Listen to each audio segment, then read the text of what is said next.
नमस्कार, आप सभी का स्वागत करता हूं सुरेंद्र सिंह बोरा यूट्यूब चैनल में। साथियों, जैसा कि आप सभी लोग जानते हैं, कल मैंने अपने वीडियो के माध्यम से भी आप सभी लोगों को बता दिया था कि उत्तराखंड प्राथमिक शिक्षक भर्ती 2020-21 के लगभग अभी 800 पदों पर भर्ती होनी बाकी है। इसके अलावा जो नई भर्ती का प्रस्ताव है वो भी अभी अटका पड़ा है। ये अटका क्यों है? आपने कल शिक्षा सचिव जो है कि रविनाथ रमन जी का स्टेटमेंट भी सुना होगा, जिसमें उन्होंने कहा कि एनआईओएस डीएलएड का केस सुप्रीम कोर्ट में होने की वजह से जो नई भर्तियों का प्रस्ताव है वो प्रस्ताव अभी जो है कि नहीं भेजा जा रहा है भर्ती के लिए, और जो पुरानी 800 पदों की भर्ती है वो भी जो है कि इसी केस के आधार पर शुरू नहीं हो रही है, ये प्रक्रिया बहाल नहीं हो पा रही है। तो साथियों, सबसे पहली बात आज हम कर लेते हैं कि जो एनआईओएस डीएलएड की सुप्रीम कोर्ट में जो हियरिंग है, जो केस है, उस केस की हियरिंग कब है, क्योंकि बार बार ये केस नेक्स्ट डेट दी जा रही है कि बहुत लंबा समय, जबकि ये सुप्रीम कोर्ट में फाइनल हियरिंग के लिए था। The state of Uttarakhand versus Nandan Singh Bora कि एनआईओएस डीएलएड के खिलाफ जो है कि उत्तराखंड सरकार ने जो है कि जो सुप्रीम कोर्ट में केस लगा रखा है, तो उस केस की सुनवाई देखिए 7 नवंबर 2023 को सीरियल नंबर 6 पर होना है। Justice BR Gavai, justice Prashant Kumar ji इस केस की सुनवाई करेंगे, यानी कि जस्टिस BR गवई के कोर्ट में और जस्टिस प्रशांत कुमार की ये जो संयुक्त कोर्ट है उसमें इस केस को टॉप लिस्टेड किया गया है, और जिसका डायरी नंबर मैंने आपको पहले ही बता दिया है कि डायरी नंबर 3855/7/2023 है। तो साथियों, ये थी एनआईओएस डीएलएड की जो सुप्रीम कोर्ट में हियरिंग होने वाली है, उस हियरिंग को लेकर के महत्वपूर्ण जानकारी। और ये केस टॉप लिस्टेड है, और ये जो है कि बहुत नज़दीक में लगा हुआ है कि 6 नंबर सीरियल पे लगा हुआ है, the state of Uttarakhand versus Nandan Singh Bora. तो साथियों, बहुत ज़रूरी बात मैं इस केस में इसलिए कह रहा हूँ क्योंकि इस केस के साथ हमारी भी आईए कनेक्ट है। आईए जो है कि Uttarakhand BEd bridge course, Rajasthan BEd bridge course, Himachal BEd bridge course, Punjab BEd bridge course, Madhya Pradesh BEd bridge course, Uttar Pradesh BEd bridge course की भी आईए इससे कनेक्ट है, जिनके एडवोकेट जो है कि BK शर्मा जी हैं। आपने देख ही लिया होगा आईए कनेक्ट है।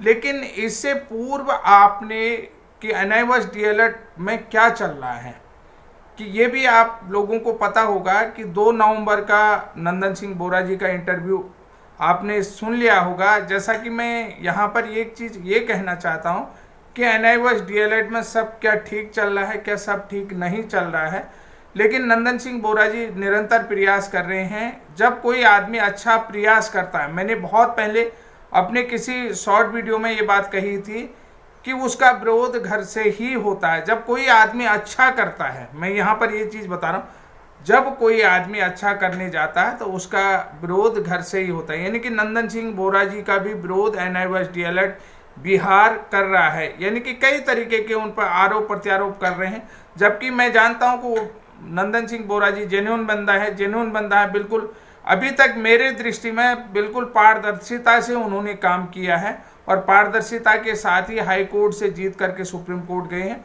और लगातार प्रयास कर रहे हैं। लेकिन जो पप्पू यादव जी हैं बिहार से, वो बहाल शिक्षक हैं, क्योंकि उनको तो ऑलरेडी नौकरी मिली हुई है। मैं यहाँ पर ये चीज़ बता देता हूँ, वो जो है कि नियोजित शिक्षक है, जबकि असल लड़ाई जो है कि नंदन सिंह बोरा जी लड़ रहे हैं। लेकिन नंदन सिंह बोरा जी पर जो है कि क्या बातें कही गई हैं बिहार की तरफ से, इस बात को भी आज मैं यहाँ पर बताऊँगा, क्योंकि हमारा भी केस कनेक्टेड है और बार बार जो है कि डेट वहाँ पर बढ़ाने का प्रयास कराया जा रहा है, जबकि नंदन सिंह बोरा जी बार बार इस केस को सॉल्व करने का प्रयास कर रहे हैं। तो नंदन सिंह बोरा जी ने कोई वकील खड़ा ही नहीं कर रखा है। अगर वकील खड़ा किया होता तो हमें क्या ज़रूरत थी सुप्रीम कोर्ट जाने की। ये बात जो है कि बिहार की तरफ से आई थी, और इस बात को नंदन सिंह बोरा जी ने अपने इंटरव्यू में कहा था कि देखिए उन पर कितने प्रत्यारोप लग रहे हैं। तो ये बात नंदन सिंह बोरा जी के 2 तारीख के इंटरव्यू में हमने सुनी, और हाँ, क्योंकि जो उनका इंटरव्यू वो भी मेरे भी काफ़ी क्लोज हैं और हमारे बोरा जी भी निरंतर प्रयास कर रहे हैं। तो जब नंदन सिंह बोरा जी ने इस बात को चैनल में आकर के खुलासा, आज वो दिल्ली को निकल रहे हैं, जहां तक मुझे पता है दिल्ली को निकल रहे हैं, तो जबकि उन्होंने कहा कि पूर्व इलाहाबाद हाई कोर्ट के जज जो है कि जस्टिस हैं बीके शुक्ला जी, तो वो उनको जो है कि नंदन सिंह बोरा जी ने एडवोकेट के रूप में सुप्रीम कोर्ट में खड़ा किया हुआ है कि वो जो है कि सुप्रीम कोर्ट में नंदन सिंह बोरा जी के एडवोकेट हैं। और उन्होंने कहा कि ये 13 लाख रुपए में पूरी तरीके से केस फाइनल होने तक हमने 13 लाख रुपए का इनका ठेका दे रखा, 13 लाख रुपए में इनके साथ डील हुई है।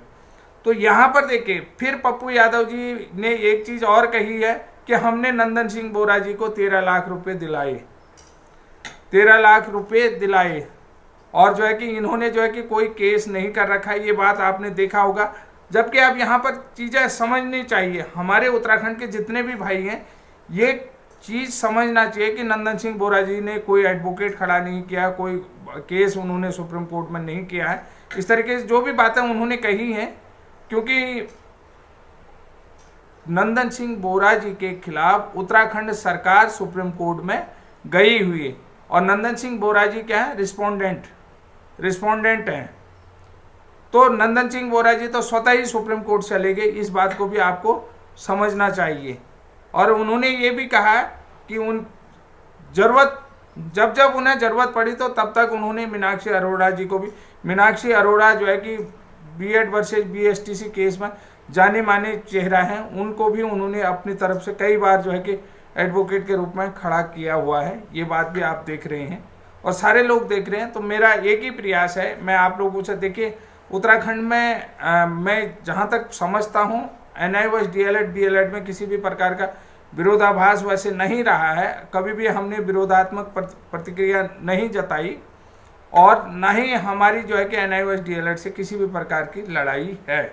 इस बात को भी मैं कहता हूँ, क्योंकि जो कल 7 तारीख को वहाँ पर केस की सुनवाई होनी है, आज बोरा जी निकल रहे हैं। अब देखिए पप्पू यादव जी ने एक आरोप और लगाया था बोरा जी में कि बोरा जी जो है कि उनका फ़ोन नहीं उठाते हैं।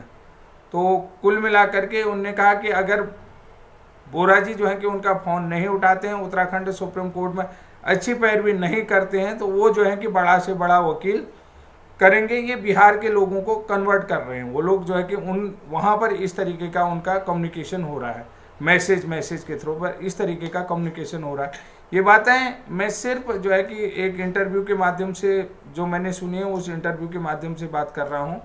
तो पप्पू यादव जी से मेरी फ़ोन पर बात हुई थी, मैंने ब्रिज कोर्स का भी जिक्र किया था कि एक आईए हमारी भी लगी है, लेकिन उन्हें ब्रिज कोर्स के बारे में किसी भी प्रकार की जानकारी नहीं है। लास्ट में पप्पू यादव जी का अगर नंबर, कई लोग करें कि झूठ बोल रहा है, तो लास्ट में उनका नंबर जो है कि 40030 है। ये भी मैं आपको बात बता दूं जहां पर आप बात कर रहे हैं। तो ये सारी चीज़ें मेरे को पता है, कौन कहां पर है, कौन कहां पर है, सारी चीज़ें पता है। जब कोई व्यक्ति अच्छा, देखिए अगर मोदी जी देश में अच्छा कर रहे हैं तो मोदी जी का विरोध हो रहा है, नहीं हो रहा है। अगर नंदन बोरा जी जब कोई अच्छा काम करेंगे तो नंदन बोरा जी का जाहिर सी बात है कि विरोध होगा, विरोध करेंगे लोग, अपने ही लोग चिढ़ेंगे, क्योंकि वो जो है कि एक जेन्युइन बंदा है। और काम के साथ साथ देखिए आदमी का जो है कि जान पहचान, ये फेम भी तभी बनता है जब वो अच्छा काम करता है। नेक काम से जो है कि इंसान को फेम मिलती है, ये बात मैं भी जानता हूँ कि, और नंदन बोरा जी नेक काम कर रहे हैं, इससे उनको फेम मिल रही है, इस बात को आप समझ रहे हैं। तो अब देखिए जब आदमी जो है कि अच्छा कार्य करता है तो उसका विरोध भी घर से होता है। तो मैंने कहा कि नहीं, जब बिहार वाले NIOS DLED के जो पप्पू यादव जी हैं उनका विरोधात्मक प्रतिक्रिया जो है कि बोरा जी के लिए आ रही है, तो कहीं न कहीं ये समझ लीजिएगा कि बोरा जी जो है कि NIOS DLED के लिए अच्छा कार्य कर रहे हैं। उन्होंने अपना अकाउंट भी बाद में जारी किया, आपने देख लिया होगा, सेंट्रल बैंक ऑफ इंडिया का था मेरे ख्याल से, सेंट्रल बैंक का अकाउंट था, उन्होंने ये जारी किया था, मैं देख रहा था। तो जब व्यक्ति अच्छा कार्य करता है तो उसका विरोध होता है। अब एक चीज और कही थी कि बिहार की तरफ से कहा कि हमने जो है कि कपिल सिब्बल जी को वकील के रूप में कर लिया है और उनके जूनियर एडवोकेट को पैसा भी दे दिया है, ये भी बात है। तो दूसरी तरफ से जो है कि बिहार के जो NIOS DLED के अध्यक्ष हैं वो कहते हैं कि डेट जो है कि आगे बढ़ाई जाए। तो देखिए कौन बंदा सही कार्य कर रहा है, कौन बंदा सही कार्य नहीं कर रहा, इस बात को आप लोगों को समझना है। किस व्यक्ति के, मैंने कह दिया कि पप्पू यादव जी जो है कि बिहार में नियोजित शिक्षक हैं, उनको नियुक्ति मिल चुकी है, उनका अपॉइंटमेंट हो चुका है, उसके बाद भी वो जो है कि उनकी जो है कि NIOSDLED की बिहार स्टेट से पैरवी कर रहे हैं। जबकि यहाँ पर आप लोगों ने कुल मिलाकर के ये सोचना है, ये समझना है कि कौन व्यक्ति सही कार्य कर रहा है, किस व्यक्ति को मदद की ज़रूरत है, कौन व्यक्ति इस केस को अच्छी तरीके से ले जा रहा है, ये चीज़ें आपको समझना है। हम किसी का यहाँ पर विरोध तो नहीं कर रहे हैं, लेकिन हम ये कह रहे हैं कि इस केस के साथ हम क्यों सपोर्ट कर रहे हैं, हमारी IA इसके साथ कनेक्ट है। क्योंकि जो ही कंडीशन NIOSDLED में लगी वही कंडीशन NIOS ब्रिज कोर्स में भी लगी हुई है, और सेम जो मीटिंग संसद में NIOSDLED के लिए हुई वही मीटिंग B.Ed ब्रिज कोर्स के लिए हुई। क्योंकि वो जो है कि 18 महीने का कोर्स था और ये लोग B.Ed वाले पहले से प्रशिक्षित थे, तो इनके अंदर जो भी डेफिशिएंसी 1 to 5th पढ़ाने के लिए थी, वो डेफिशिएंसी कंप्लीट करने के लिए RT एक्ट के तहत शिक्षक को 1 to 5th पढ़ाने के लिए प्रशिक्षित होना बहुत ज़रूरी था। तो उस डेफिशिएंसी को कंप्लीट करने के लिए इनको 6 मंथ का PD-PET प्रोग्राम कराया गया, जो NCT से मान्यता प्राप्त है, MHRD के दिशा निर्देशों में और RT के मानकों को पूरी तरीके से पूरा करता है, जो कि एक टीचर बनने के लिए मिनिमम क्वालिफिकेशन क्राइटेरिया है, उस मिनिमम क्वालिफिकेशन क्राइटेरिया को कंप्लीट करता है।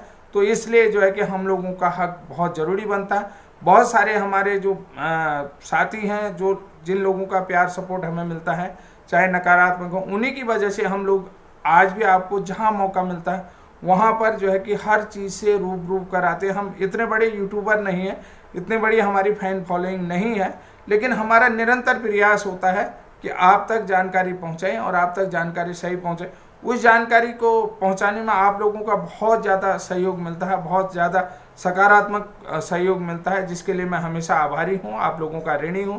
चाहे आप DLED वाले हों, चाहे आप BSTC वाले हों, D.Ed वाले हों, B.Ed वाले हों, B.Ed ब्रिज कोर्स वाले हों और फिजिकल एजुकेशन वाले हैं, तो आप लोगों का सहयोग हमेशा मेरे लिए सराहनीय रहा। आपका प्यार सपोर्ट के कारण ही मैं वीडियो बनाने के लिए जो है कि मोटिव होता हूं, और ये जानकारियां भी आपको आपके सहयोग के कारण ही दे पाता हूं। क्योंकि मेरे पास कोई इतना बड़ा, क्योंकि आप लोग जो है कि बड़ी स्क्रीनों में देखने के आदी हैं, और लेकिन हमारे पास इतने संसाधन नहीं हैं। संसाधनों के अभाव में, गरीबी में जी करके भी आप लोगों को ये सारी चीज़ें बताते हैं। क्योंकि बड़ा LED स्क्रीन जिसमें कि हम सब कुछ सट करके जो है कि तथ्यात्मक, क्योंकि उनके पास उंगली से टच करके घुमाने के लिए, तथ्यात्मक चीज़ें रखने के लिए, गोल करने के लिए ये चीज़ें आप देखते हैं, तो उस चक्कर में जो है कि हमारी जो सही बात भी आपको गलत लगती है, तो फिर भी आप लोगों का प्यार सपोर्ट मिलता है, जिसके लिए मैं हमेशा ऋणी रहूँगा, आपका आभारी रहूँगा।